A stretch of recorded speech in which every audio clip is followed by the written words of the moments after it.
नमस्कार, जन उत्तराखंड बुलेटिन में आप सभी दर्शकों का हार्दिक स्वागत है और आपके साथ मैं जुड़ी हूं लीजा। खबरों पर बात करेंगे, लेकिन उससे पहले एक नजर हेडलाइंस पर।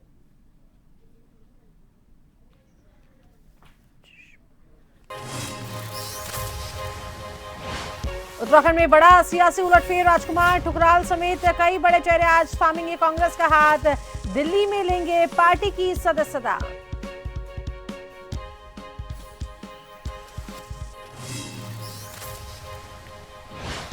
उत्तराखंड में आज मनाया जाएगा अर्थ ओवर, रात को 1 घंटे बंद रहेंगी लाइटें, सभी गैर जरूरी विद्युत उपकरण बंद रखने की अपील।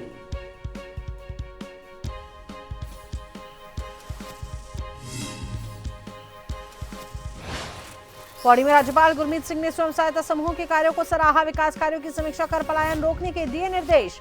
पिथौरागढ़ में पूर्व सैनिकों और वीर नारियों को किया सम्मानित।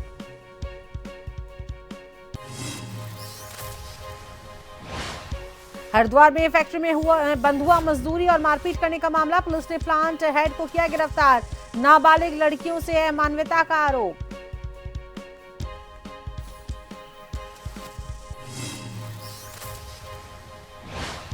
उत्तराखंड के 5 जिलों में आज बारिश का अलर्ट, ऊंचाई वाले इलाकों में बर्फबारी के आसार, मौसम विभाग ने पर्यटकों से की सावधानी बरतने की अपील।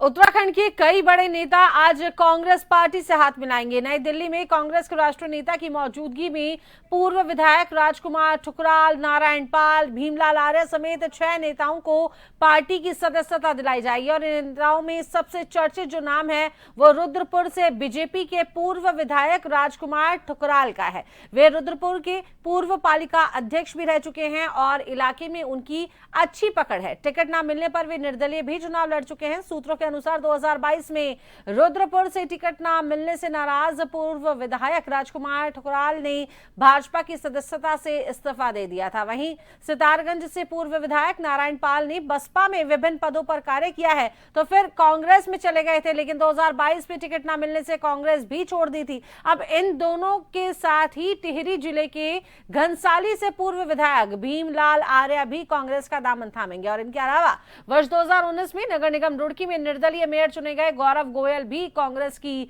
सदस्यता ग्रहण करेंगे।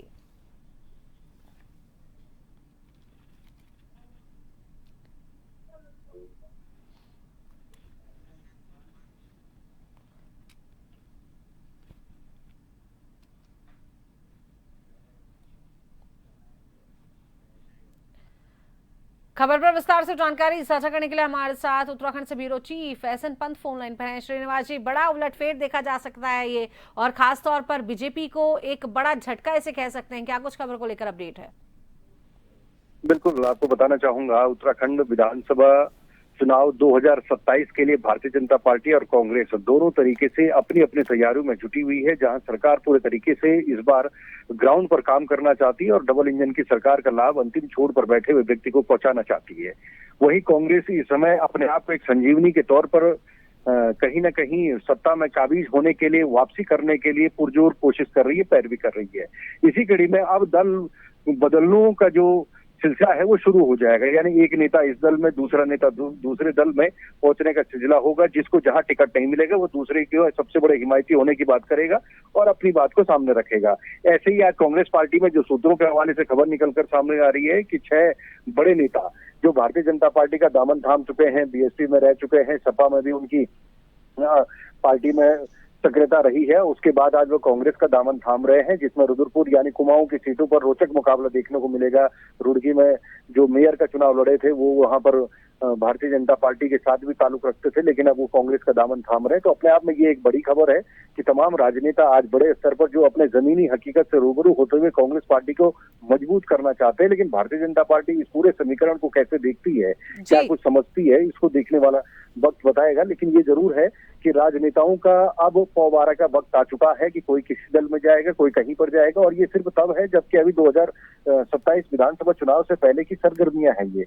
उसके बाद अगर आप देखेंगे कि 2027 विधानसभा चुनाव की रणभेरी जब बजेगी तो उसके बाद दल बदलुओं के तौर पर या हिमायती होने की बात करने वाले तमाम नेता जिनको टिकट नहीं मिलेंगी। देखिए, टिकट मिलेगा भारतीय जनता पार्टी के लिहाज से अगर बात करेंगे तो सर्वे के मुताबिक टिकट मिलेगा। अंदरूनी 3 प्रकार के सर्वे किए जाते हैं, संगठन स्तर पर, आरएसएस के स्तर पर किया जाता है, सरकार के स्तर पर किया जाता है और पार्टी के कैडर वोटर के स्तर पर किया जाता है। वहां पर अगर जो बढ़त बढ़ाएगा उसके टिकट के मिलने के चांसेस होते हैं, लेकिन अगर जो दूसरे और तीसरे पायदान पर फिसड्डी साबित होता है तो उसको टिकट नहीं मिलेगा। जब टिकट नहीं मिलेगा तो बगावत करेगा, या तो वो निर्दलीय इंडिपेंडेंट चुनाव लड़ेगा या फिर वो दूसरे दल का दामन थामेगा। और कांग्रेस की इस बार कोशिश ये है कि भारतीय जनता पार्टी से छिटके हुए जितने भी नेता हैं उनको वो अपने घर के दरवाजे खुला रखना चाहते हैं, ताकि वो पार्टी में आकर के चुनाव भी लड़े, पार्टी में चुनाव भी लड़ाए और कहीं ना कहीं भारतीय जनता पार्टी के साथ चुनाव के जो सफर में, चुनावी जंग में है, वो बरकरार रहे और वोट शेयर बढ़ाने में कांग्रेस कामयाब रहे। ये पूरी रणनीति के साथ आज कांग्रेस में 6 बड़े नेता आज शामिल हो रहे हैं। जी, बहुत बहुत शुक्रिया श्रीनिवास जी हमारे साथ जुड़ने के लिए और जानकारी साझा करने के लिए। तो फिलहाल देखिए, इस गर्मियों के इस दौर में ये सिलसिला तो जारी रहेगा। अब देखने वाली बात ये होगी कि पार्टी में अब इसका क्या असर देखने को मिलेगा।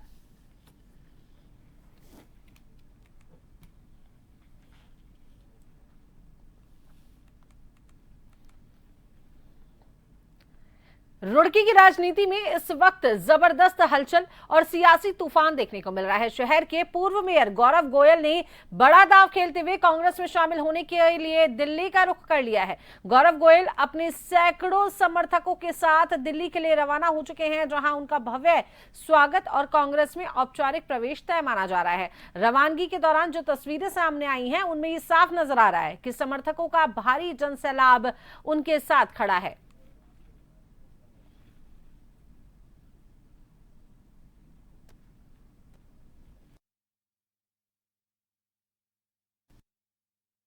आज दिल्ली जा रहे हैं और रुड़की नगर की जनता का स्नेह लेकर कर जा रहा हूं।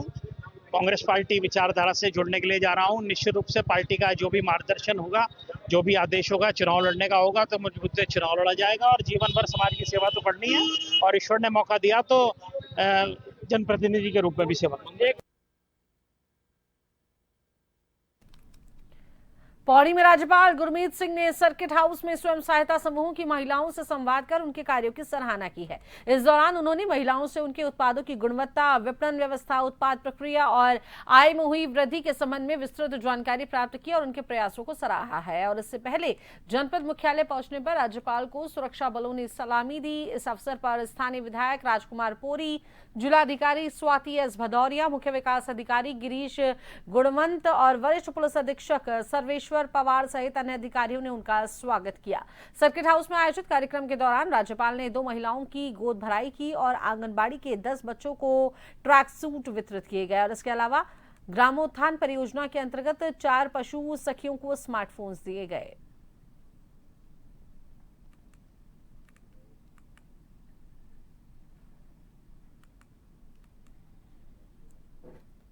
राज्यपाल गुरमीत सिंह ने पंचशूल ब्रिगेड की 12 कुमाऊं में भारतीय सेना द्वारा पिथौरागढ़ में आयोजित भूतपूर्व सैनिकों की रैली और सैनिक परिवारों के कार्यक्रम में प्रतिभाग किया। इस दौरान राज्यपाल ने जोरावर साइकिल रैली का हरी झंडी दिखाकर समापन किया और प्रतिभागियों से परिचय प्राप्त कर उनका मनोबल बढ़ाया। इसके बाद उन्होंने वेटरन्स और वीर नारियों को उनके उत्कृष्ट योगदान के लिए सम्मानित भी किया। राज्यपाल ने कहा कि भारतीय सेना का प्रत्येक जवान एक नेतृत्वकर्ता होता है, जिसमें नेतृत्व क्षमता स्वाभाविक रूप से विद्यमान होती है। उन्होंने इस नेतृत्व क्षमता का उपयोग समाज हित में करते हुए सकारात्मक बदलाव लाने का आह्वान किया। साथ ही उन्होंने पिथौरागढ़ मिलिट्री स्टेशन को उत्तराखंड के सभी सैन्य स्टेशनों में उत्कृष्ट बताया।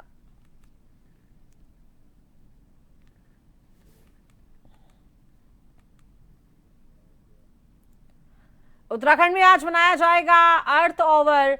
रात को 1 घंटे बंद रहेगी लाइटें और विद्युत उपकरण।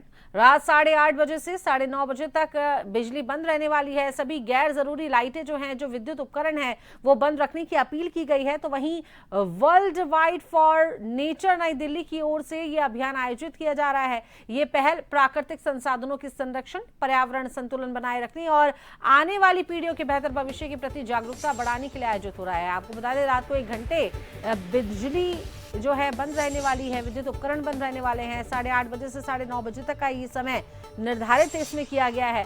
सभी गैर जरूरी लाइटें, विद्युत उपकरण बंद रखने की अपील लोगों से की गई है। World wide fund for nature नई दिल्ली की ओर से इस अभियान का आयोजन किया जा रहा है। ये पहल प्राकृतिक संसाधनों के संरक्षण, पर्यावरण संतुलन बनाए रखने के उद्देश्य से की जा रही है और आने वाली पीढ़ियों के बेहतर भविष्य के प्रति जागरूकता बढ़ाने का इसका उद्देश्य है।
तो वहीं खबर पर विस्तार से जानकारी साझा करने के लिए हमारे साथ संवाददाता शैलेंद्र पांडे फोन लाइन पर हैं। शैलेंद्र, एक पहल इसे कहा जा सकता है, बिजली जिस तरीके से लोग मिसयूज कर रहे हैं, जिस तरीके से अधिक यूज की जा रही है, उसके लिए एक पहल की जा रही है। क्या कुछ इस पर जनता का रुझान है, क्या कुछ खबर को लेकर अपडेट है?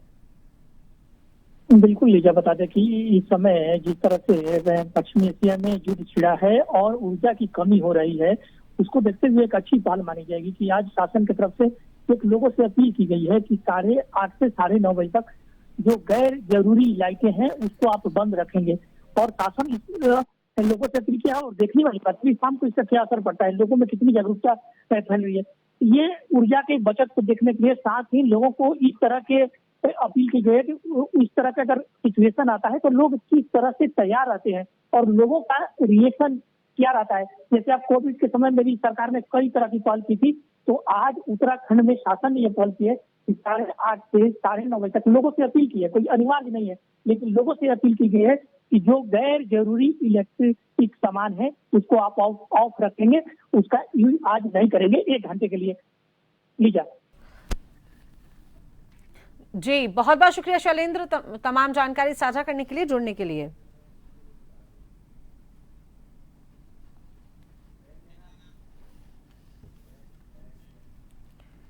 तो चलिए इसी बीच वक्त चला है एक छोटे से ब्रेक का।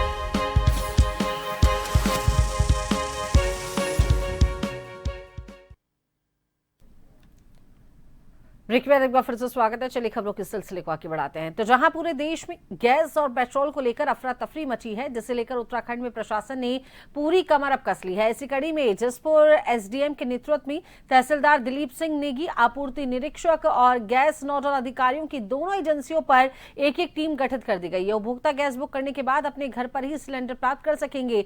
जसपुर उपजिलाधिकारी राहुल शाह ने दोनों गैस एजेंसी प्रबंधकों को सख्त हिदायत दी है। साथ ही भारत गैस एजेंसी के गोदाम भारी मात्रा में रिफिल गैस सिलेंडर उपलब्ध होने के बावजूद गैस वितरण प्रणाली में लच्चर व्यवस्था पर होम डिलीवरी ठेकेदार को समय अनुसार होम डिलीवरी रोस्टर के अनुसार सुनिश्चित कराने के सख्त निर्देश दिए हैं। वो हमारी गैस एजेंसियां, एक भारत गैस की है, एक इंडियन की है। दोनों गैस एजेंसी का निरीक्षण किया गया। दोनों गैस एजेंसी के संचालकों को सख्त निर्देश दिए गए कि किसी भी प्रकार से गोदाम से या ऑफिस के माध्यम से गैस की रिफिलिंग ना कराया जाए। सभी लोगों की होम डिलीवरी करके घर घर पहुंचा के सिलेंडर दिया जाए। पर्याप्त संख्या में सिलेंडर दैनिक रूप से प्राप्त हो रहे हैं, किसी प्रकार की गैस की किल्लत नहीं है। लेकिन सावधानी बरतने की आवश्यकता ये है कि पैनिक की वजह से कई लोग अपनी बुकिंग समय से पहले करा दे रहे हैं, जिसकी वजह से थोड़ा सा डिमांड बढ़ गई है। लेकिन सप्लाई साइड में लगातार पर्याप्त संख्या में सिलेंडर प्राप्त हो रहे हैं, तो किसी प्रकार से पैनिक ना करें। अपना ऑनलाइन OTP के माध्यम से बुकिंग करवा लें। बुकिंग के पश्चात आपका होम डिलीवरी के माध्यम से गैस की आपूर्ति कर दी जाएगी। इसके अलावा बाजार अंतर्गत यदि कोई व्यक्ति घरेलू गैस का व्यावसायिक उपयोग कर रहा है तो पूर्णतः अपराध है। इसमें आवश्यक वस्तु अधिनियम तक कार्रवाई की जाएगी। इसमें सघन चेकिंग अभियान चलाया जा रहा है। यदि किसी के द्वारा घरेलू गैस का व्यावसायिक उपयोग होना पाया जाता है उसके खिलाफ सख्त कार्रवाई की जाएगी। उत्तराखंड के विभिन्न क्षेत्रों में आने वाली देव डोलियों की भव्य शोभा यात्रा इस बार प्रमुख आकर्षण का केंद्र होंगी। राज्य की लोक संस्कृति, परंपरा और आस्था को देश दुनिया के सामने प्रस्तुत करने के उद्देश्य से राज्य सरकार के निर्देश पर हरिद्वार में मेला प्रशासन ने इस दिव्य आयोजन की तैयारियां शुरू कर दी हैं। तो वहीं मेलाधिकारी सोनिका के अध्यक्षता में मेला नियंत्रण भवन में एक महत्वपूर्ण बैठक आयोजित की गई और बैठक में देव डोलियों की शोभा यात्रा और स्नान कार्यक्रम की रूपरेखा पर विस्तार से चर्चा की गई।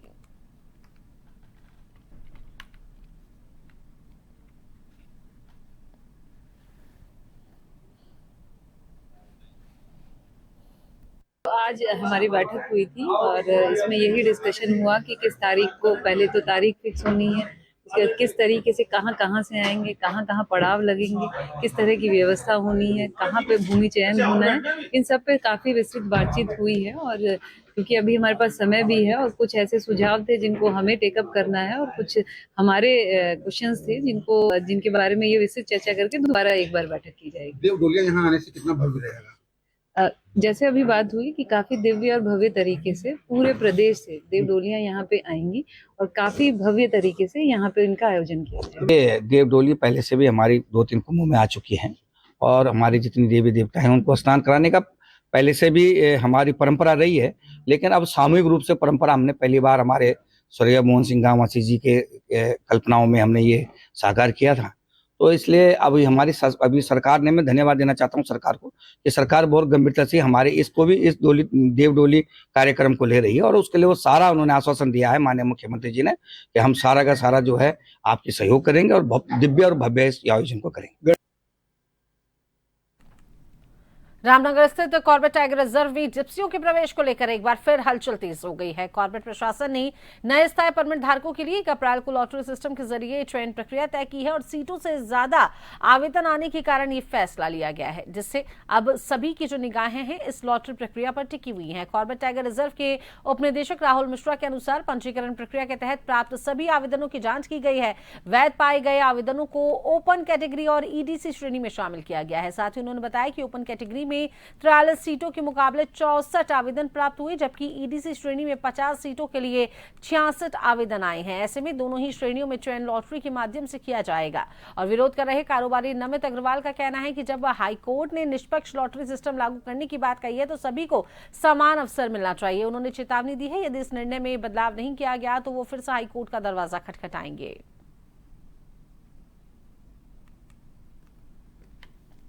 देखिए, हमारे जो टोटल अभी रजिस्ट्रेशन होने हैं उसमें जो हमारे वैलिड पाए गए हैं सारी ओपन कैटेगरी ईडीसी वो हमने सारे इन कर लिए हैं जो वैलिड था। अब उसके बाद भी जो हमारे आवेदन आए हैं वो ज़्यादा आए हैं जितनी हमारे पास सीमा थी। तो अभी हमारे पास ओपन कैटेगरी में 43 सीट्स के अगेंस्ट 64 जो आवेदन हैं उनके अगेंस्ट लॉटरी हमें करनी पड़ेगी 43 सीट्स के लिए। और ईडीसी की बात करें तो ईडीसी में ऐसे 66 जो हैं रजिस्ट्रेशन आए हैं और उसमें 50 सीट्स के अगेंस्ट 66 लोगों की लॉटरी होगी। नहीं, वो लोग इसी उसमें आए थे कि ईडीसी के अंदर भी एक जैसे ओपन कैटेगरी में हमारा वो होता है कि 5 साल वालों को एक प्रायोरिटी दी जाती है, 8 साल वालों को दी जाती है, उसी तरीके से ईडीसी में भी किया जाए। बट हमारा जो भी गाइडलाइंस हैं उसमें ईडीसी के अंदर कोई कैटेगराइजेशन नहीं है। देखिएगा, ये जो लॉटरी होने जा रही है ये बिल्कुल भी निष्पक्ष नहीं है। इससे पहले भी जो लोग हाईकोर्ट गए थे वहाँ से एक निर्णय आया था, माननीय उच्च न्यायालय का ये आदेश आया था कि लॉटरी जो हो वो सब में हो और निष्पक्ष तरीके से हो, ना कि उसमें कोई कैटेगरी बनाई जाए। अब इन्होंने क्या किया है कि इसमें कैटेगरी में आ दिया। 8 साल से पुराने लोगों को इन्होंने वरीयता दे दी है और 5 साल से पुराने लोगों को इन्होंने वरीयता दे दी है। यानी कि नए परमिट धारकों को, मंत्री जी का एक लेटर था जिसको कि हमने हाई कोर्ट में चैलेंज किया और उस लेटर को निरस्त किया गया है। अब हमको इसमें लॉटरी तो करा रहे हैं लेकिन निष्पक्ष तरीके से नहीं करा रहे हैं। यानी कि कहीं ना कहीं कॉर्पोरेट प्रशासन ने माननीय उच्च न्यायालय की आदेश की भी अवहेलना की है। उत्तराखंड हाईकोर्ट ने किचा थाने में दर्ज एफआईआर को चुनौती देने वाली याचिका पर सुनवाई करते हुए कहा कि 7 वर्ष से कम सजा वाले मामलों में सुप्रीम कोर्ट के निश्चित दिशा निर्देशों का पालन अनिवार्य है। न्यायमूर्ति राकेश थपलियाल के समक्ष मामले की सुनवाई हुई। याचिकाकर्ता ने कहा था कि जिन धाराओं में एफआईआर दर्ज की गई है वे सभी 7 वर्षों से कम सजा वाले अपराध हैं। ऐसे मामलों में सुप्रीम कोर्ट के दिशा निर्देशों का पालन अनिवार्य है। कोर्ट ने कहा है कि जांच अधिकारी को सुप्रीम कोर्ट के दिशा निर्देशों का पालन करना होगा। कोर्ट ने स्पष्ट कहा कि ऐसे मामलों में बिना आवश्यक प्रक्रिया अपनाए गिरफ्तारी नहीं की जा सकती।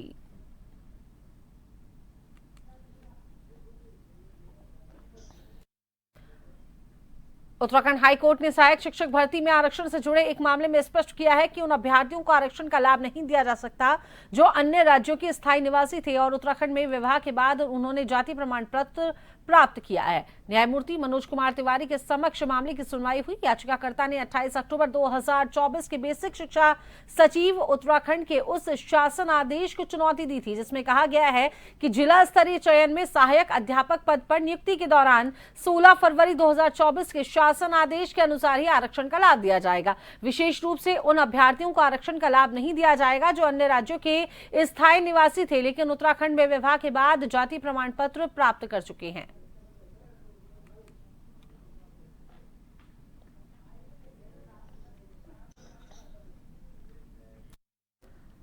हरिद्वार के सिटकुल में स्थित एक फैक्ट्री में नाबालिग लड़कियों से बंधुआ मजदूरी कराए जाने का मामला सामने आया। कार्तिक एंटरप्राइजेज नाम की फैक्ट्री में काम करने वाली 3 लड़कियों ने सिटकुल थाने पहुंचकर फैक्ट्री के प्लांट हेड और अन्य स्टाफ पर एक चोरी के मामले में उनके हाथ पांव बांधकर जबरन चोरी की घटना कबूल करने और वीडियो बनाने का आरोप लगाया था। साथ ही उनके फर्जी आधार कार्ड बनाए जाने का आरोप भी लगाया गया था। प्रारंभिक पूछताछ में आरोप सही पाए जाने पर पुलिस ने आरोपी रजनीश शर्मा के खिलाफ मुकदमा दर्ज करते हुए उसे गिरफ्तार कर लिया है। मामले की जांच की जा रही है।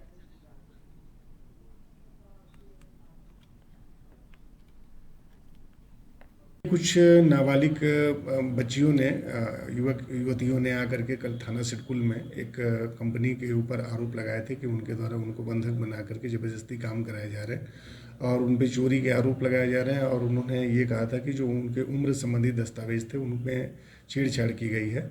तो इस सूचना को जब सत्यापित किया गया तो इसमें कुछ बातें सही पाई गई, जिसमें कि जो इसके संचालक थे, जो इसके प्लांट हेड थे रजनीश शर्मा, उनकी मोबाइल में कुछ वीडियोज भी मिले और कुछ दस्तावेज मिले जिसमें उनके द्वारा इन बच्चियों को कुछ को रॉन्गफुल कन्फाइन किया गया था। और इसी के साथ उनके कुछ जो उम्र के संबंधित दस्तावेज थे उसमें छेड़छाड़ की गई थी और वो उनके मोबाइल में पाए गए। इनसे तहरीर लेने के बाद इसमें अभियोग पंजीकृत किया गया और इनकी गिरफ्तारी की गई है। आज इनको माननीय न्यायालय के समक्ष पेश किया जा रहा है। रुड़की में जबरेड़ा क्षेत्र के गांव शेरपुर खेलमऊ के रहने वाले पशु चिकित्सक ने सडौली गांव के ग्राम प्रधान पर आरोप लगाया है कि ग्राम प्रधान नहीं चाहते कि गांव में पशु चिकित्सालय खुले क्योंकि उन्होंने उसकी एप्लीकेशन पर साइन नहीं किए हैं, जबकि वे पशु चिकित्सा का कई वर्षों का प्रशिक्षण भी प्राप्त कर चुका है और पिछले 20 सालों से गाँव में कोई भी वेटरनरी का अस्पताल नहीं है। हालांकि उप प्रधान चाहते हैं कि गाँव में एक चिकित्सक होने चाहिए और उन्होंने इसी के चलते चिकित्सक की एप्लीकेशन अप्रूव भी कर दी है। उप प्रधान ने भी ग्राम प्रधान पर आरोप लगाया कि वे जातिवाद की राजनीति कर रहे हैं।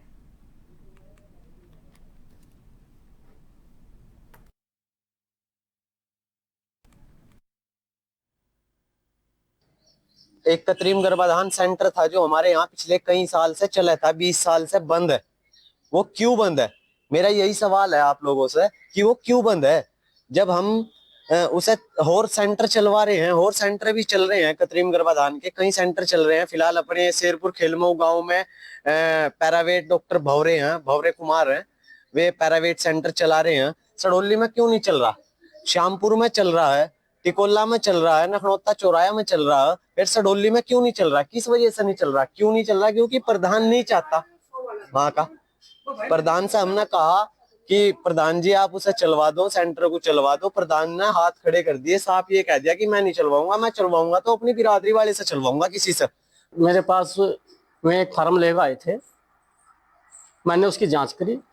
वो सेंटर पहले से ही हमारे 80 के जो कंवरपाल हैं वे उसको चला रहे थे। मैंने उसको ये बात जरूर कही, भाई मैं डॉक्टर साहब से बात कर लूँ, भाई ये पहले से चला रहा है या आगे चलाओ, नहीं चलाता। अगर चलाता है तो भाई पहले उसकी है, वरना मैं आपके इस पर साइन कर दूँ। 20 साल से बंद पड़ा। अब मैं 3 साल से प्रधान हूँ, मेरी जानकारी में तो था नहीं जी। अब मेरे पास जब मैं फॉर्म लेकर आए मुझे उसकी जानकारी हुई। अब मैं उसे मना नहीं कर रहा, लेकिन मैं पहले उससे तो जानकारी कर लूँ, भाई तू चला हुआ तो ठीक है, नहीं चलाता तो भाई मैं इसके पर साइन कर। मैं पहले तो भाई किसी की निंदा ना करते हुए, मुझे नहीं पता कि ग्राम प्रधान क्या कह रहे हैं क्या नहीं कह रहे हैं, मैं भी उप प्रधानपति के रूप में बात कर रहा हूँ। ये एक लड़का है अपना तरुण, अपने शेरपुर खेलमू से लगातार पिछले 4-5 वर्षों से इस सेंटर की लेने की तैयारी कर रहा है, लगातार प्रयास कर रहा है। अब से 20 साल पहले यही सेंटर मेरे ही गांव के एक डॉक्टर कंवरपाल सिंह पे था। उन्होंने लगभग वो 15 साल 20 साल पहले ही छोड़ दिया। इन 15 साल तक आज तक इसकी किसी ने सूझबूझ लेने तक का काम नहीं करा। अगर आज मैं इस लड़के को, इस बच्चे को अगर सहारा देने का काम कर रहा हूँ या मैं इसके साथ कहीं तक जा रहा हूँ, तो उसमें भी लोग इसका विरोध करने का काम कर रहे हैं। उधम सिंह नगर जिले के काशीपुर में आयोजित मां बाल सुंदरी देवी का प्रसिद्ध चैती मेला इन दिनों अपने चरम पर है। दूर दराज से लाखों श्रद्धालु यहां आकर मां के दरबार में माथा टेक रहे हैं, लेकिन इसी आस्था और श्रद्धा के बीच मेले में जो नजारा सामने आया है वो बेहद चौंकाने वाला और शर्मनाक है। मेले के अंदर खेल तमाशों के नाम पर अश्लीलता परोसी जा रही है, जहां मंच पर डांसरों द्वारा भड़काऊ और अशोभनीय डांस प्रस्तुत किए जा रहे हैं। इन कार्यक्रमों में अश्लील इशारों और हरकतों के जरिए भीड़ को आकर्षित कर जमकर पैसे वसूले जा रहे हैं। श्रद्धालुओं ने साफ तौर पर चेतावनी दी है कि यदि जल्द ही इस तरह की अश्लीलता पर रोक नहीं लगाई गई तो वे इसके खिलाफ बड़ा विरोध प्रदर्शन करेंगे। और वहीं उन्होंने जिला प्रशासन और पुलिस प्रशासन से मांग की है कि मेले की पवित्रता बनाए रखने के लिए तुरंत सख्त कदम उठाए जाएं, दोषियों के खिलाफ सख्त कार्रवाई की जाए। चंपावत के लोहाघाट क्षेत्र में शुक्रवार शाम को एक बड़ा हादसा होने से टल गया, जहां शिक्षक राजेंद्र सिंह अपनी स्कूटी से पत्नी और 2 बच्चों के साथ देवाधीर मंदिर जा रहे थे। तभी कालीगांव के पास अचानक स्कूटी अनियंत्रित होकर खाई में जा गिरी। गनीमत ये रही स्कूटी एक झाड़ी में अटक गई, नहीं तो हादसा बड़ा हो सकता था, जिसके बाद ग्रामीणों ने किसी तरह खाई से उन्हें बाहर निकाला। हादसे में शिक्षक राजेंद्र सिंह की पत्नी और 2 बच्चे इसमें घायल हुए हैं, जिन्हें एक वाहन चालक की मदद से उपजिला चिकित्सालय में भर्ती कराया गया है। जन उत्तराखंड बुलेटिन में अभी के लिए केवल इतना ही। बने रहिए जन टीवी के साथ। नमस्कार।